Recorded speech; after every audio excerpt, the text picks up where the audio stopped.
I have to tell you, I was going to introduce the Grandmasters, so I'm going to scratch that off the list. It's okay.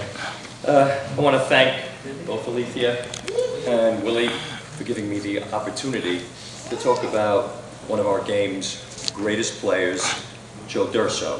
Whoa.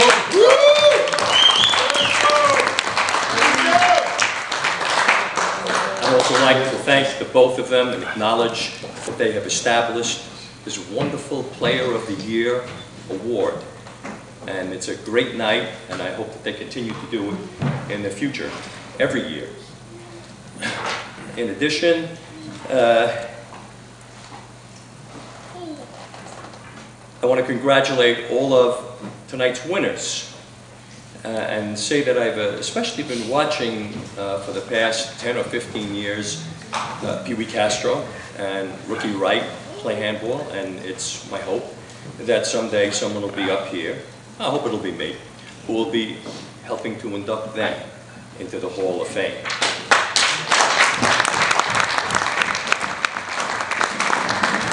Now, before I go on, I'd like to mention some other important people of handball history. First, I'd like to mention former singles and doubles champion of the 70s and early 80s, Mark Levine.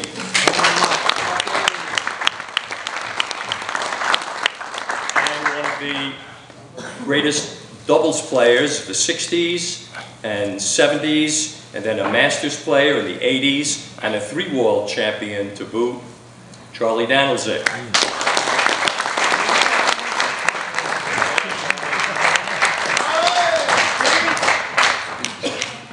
Now, I saw him before, although I'm not seeing him now, but also a great player of the 80s and 90s, multi-championed in doubles, and as soon as I mention this next credential, you'll know who I'm talking about.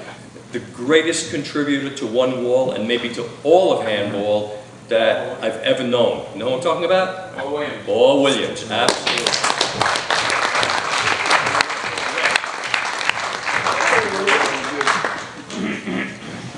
Now, as I said before, I'm here to present the Hall of Fame induction to only the 10th pure one-wall player in an 89-year history of recorded one-wall tournaments. I've been fortunate enough to have played with or against all of them. Let me mention them to you. Steve Sandler, Howie Eisenberg, Ken Davidoff, Artie Ryer, Joe Danilczyk, Wally Ulbrich, Joel Wasatsky, Al Torres, and most recently, and he is present tonight, and I think he should raise his hand at this point, Albert Apuzzi, who received this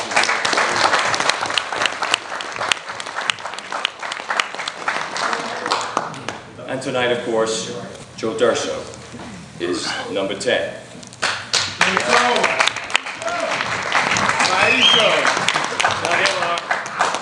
Other one-wall players who are also in the Hall of Fame. But they also established great records in three-wall and four-wall as well. For example, the fabulous three Obert brothers. I'm sure you've all heard of them. And Mr. Handball himself, the late, great Vic Hershkowitz. Now, I said I'm here to talk about Joe D'Urso, and that's what I intend to do. I'm going to begin early. And don't worry about your time, I'm not going to keep you all that long. But I'm guessing there's only one other person here among us who know that when Joe D'Urso played handball for Abraham Lincoln High School, he wasn't even the first singles player. Now, who's the one person who knows who that is? You don't remember Mark? Well, of course, Mark would know. There was actually a kid on the team who was better than Joe was at that time. A few years after graduating, however, Joe began to come to Coney Island to play. And I played him countless number of doubles and singles games. And I observed Joe as he began to develop his skills and an unusually colorful vocabulary. On his way to becoming a great champion, Joe learned several lessons. For example, in 1976, in a 31-point match at a local beach club, he lost to Ruby Obert. In 1978, in the USHA quarterfinals, winning, where is he? I don't want him to throw something at me when I mention this. Winning 18-3 in the third game, when third games were played till 21. He lost to Stu Kersner, who went on to win the tournament that year. And in 1979, in the USHA semifinals, What did he say? he lost in 2 tough games to a very fine player named John Edwards. But with each loss came further learning, added ability, and an abundance of excuses and vulgarities. Now, Joe has left absolutely no one out in his raging tirades on and off the court. Everybody here knows that. Joe's what I call an equal opportunity insulter. You could be his partner, you could be his opponent, you could be the referee, you could be a linesman, you could be a spectator, or you could be some old lady walking 500 feet away on the boardwalk. If you appear in Joe D'Urso's vision, he's going to hurl insulting remarks at you. Now that has become as much a part of his persona as his ability to beat all comers in both singles and doubles, and that's exactly what he did. At Joe's best, he was the hardest hitter in handball. Add to that a tantalizing array of tapped kills with either hand, exercised with amazing control, and an incredible spike shot to boot. His defense was extremely good too. His high defensive lofts and long strides enabled him to cover great measures of court. In 1979, I played him a 3-game singles match. I was 35 at the time, and in very good condition, beating, I'd say, almost everybody around. Now, not only did I lose in the 3rd game, but the next day, I thought I needed to go to the hospital. I had such pains in my quads and my calves. They're just Charlie horses, my friends would tell me.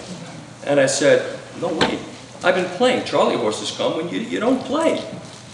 But a few days later, when the pain was gone, I realized I had never before played anybody like Joe D'Urso. Number one, the man didn't serve many aces, if he served any at all. So every point was a volley. And Joe didn't only volley people from side to side in the traditional way that most of us one-wallers do. He also volleyed you back and forth, high and low. I worked so hard for every point and realized, again, I had never played anybody like Joe D'Urso before. By the 1980s, Joe's skills were all intact. And his outdoor singles record reads as follows. In 1980, he was runner-up. In 1982, he was champion. In 1983, he was runner-up. In 1984, he was champion. 1987, champion. 88, champion. 89, champion. 90, champion. 91, champion. 92, champion.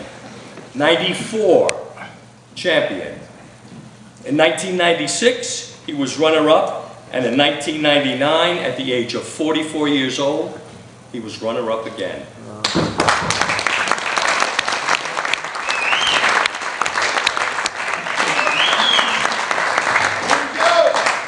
Now, for 6 years, USHA ran a national indoor tournament as well, and Joe won that 5 out of the 6 years, which gives him a total number of national singles titles of 14.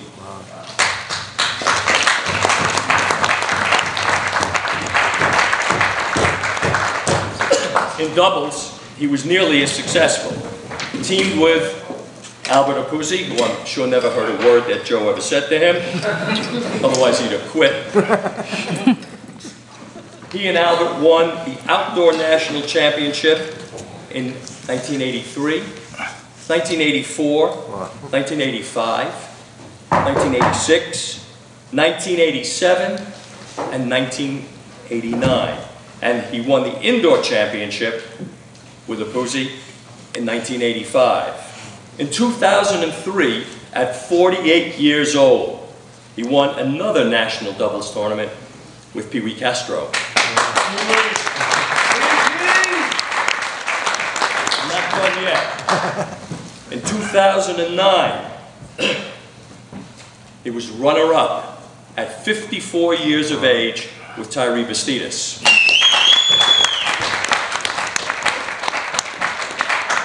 It gives him a grand total of national doubles championships of 9 and a grand total of national championships, all in one wall, an amazing 23.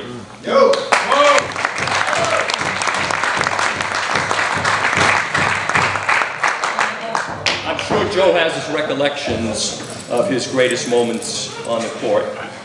My favorite moment came in 1992, before and of course during his match with John Bike. John Bike, if you don't know, is a great four-wall player who incidentally is being inducted into the Hall of Fame this year for all of his four-wall championships. But in '92, he came to New York to test his one-wall skills, and he proceeded to beat 3 of one-wall's best at the time: Paul Williams, Danny Maroney, and Albert Opuzzi. And in the final match against Joe, Joe stepped up to the spectators, and believe it or not, without a single vulgar word, he said to them, "I want to thank Bike for coming in and making the tournament better for everyone." Wow. It was a good moment for Joe. It was a good moment for one-wall handball.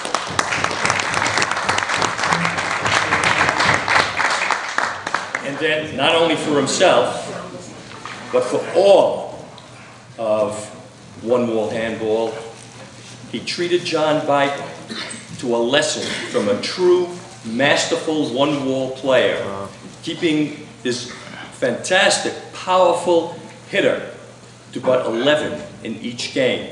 His high returns, I was there, I saw the match, his high returns disabled John's power, and all those little tap kills stifled one of the hardest hitters, a harder hitter even than Joe was, from making any kind of indentation into one-wall handball. Joe saved face for one-wall that day. He was brilliant, and I remember all of my friends and I were proud of him. Thank you, Flick.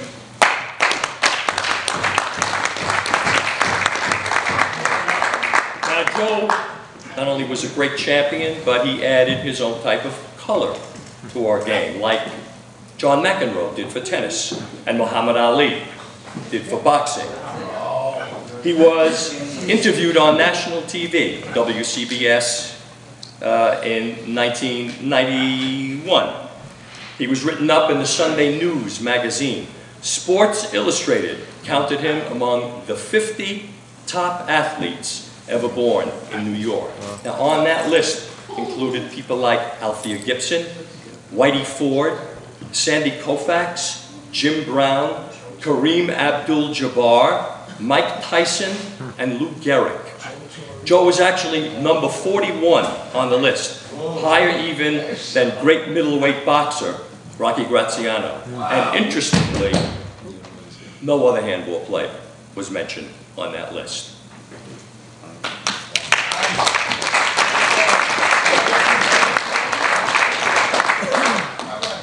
Joe's outspoken ways got one-wall handball more press than ever before and ever since.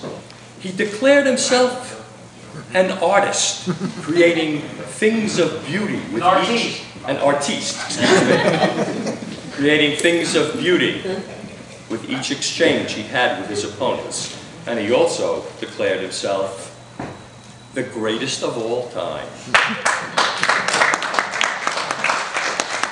Well, once I told Joe that in the 60s and the 70s, there were more players and better players than during the era that he played in. I told him that guys like the Obert brothers, Kenny Davidoff, Stevie Sandler, would have beaten him. And Joe answered me coolly. Had I been there at that time, he said, those guys would have motivated me to play even harder, and I would have gotten even better. I personally find that that's a great answer, and I absolutely believe in the possibility. Now, whether Joe D'Urso is the greatest player of all time, I'm sure that will forever remain debatable. But what isn't debatable is that tonight he has been recognized, and not only for tonight, but forever, as one of the greatest handball players to ever play this game.